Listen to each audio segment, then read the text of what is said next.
2012 সালে আমার ভাই মিমুস যে নেস্টান রাশাবাজার নেস্টান আছে না, নেস্টানে হেনে খাবার খাইতে যায়, ডিপির লোকের পরিচয় দিয়ে লয়ে যায়। তারপরে ওই জায়গায় আমরা যাই জিজ্ঞেস করি যে কারা ধরে নিছে, অনেক মারধর করে ফাতেমা ফুট গাড়ি দেওয়ারে নিয়ে গেছে সাদা পোশাকধারী।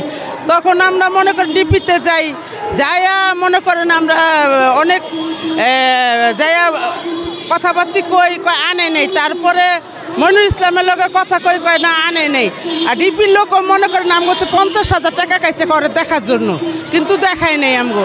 তারপর আমরা একটা মামলা করছি সূত্রপুর থানায়। মামলা করার পরে মনে পিপিআই রেপ ডিপি কোনো জায়গায় আমার বাইরে পাইনি। এখন আমার মায় মৃত্যুর সজ্জায় আমার মায় বলতেছে যে আমার ছেলের আয়না সাদা আয়না ঘরে সবাই আছে। আমার মা তো বোঝে না যে কেমনে কি করুম। তারপরে মার শিক্ষায় আজকে আসছি। আমার আগো এইটাই যে আমার বাইরে ফেরত দাও। ওর 3টা বাচ্চা ছোট ছোট, আজকে মনে করেন 12-13 বছর ধরে নিখোঁজ।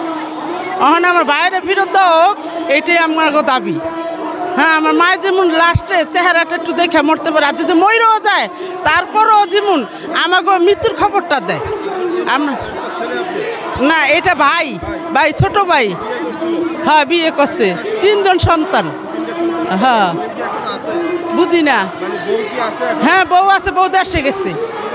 হ্যাঁ, বউ আছে, দেশে গেছে, 3 জন সন্তান। আমার মা বিছনায় স্ট্রোক করছে, হ্যাঁ, চলাফেরা করতে পারে না। এই ছেলে কাইন্দে 3বার স্ট্রোক করছে।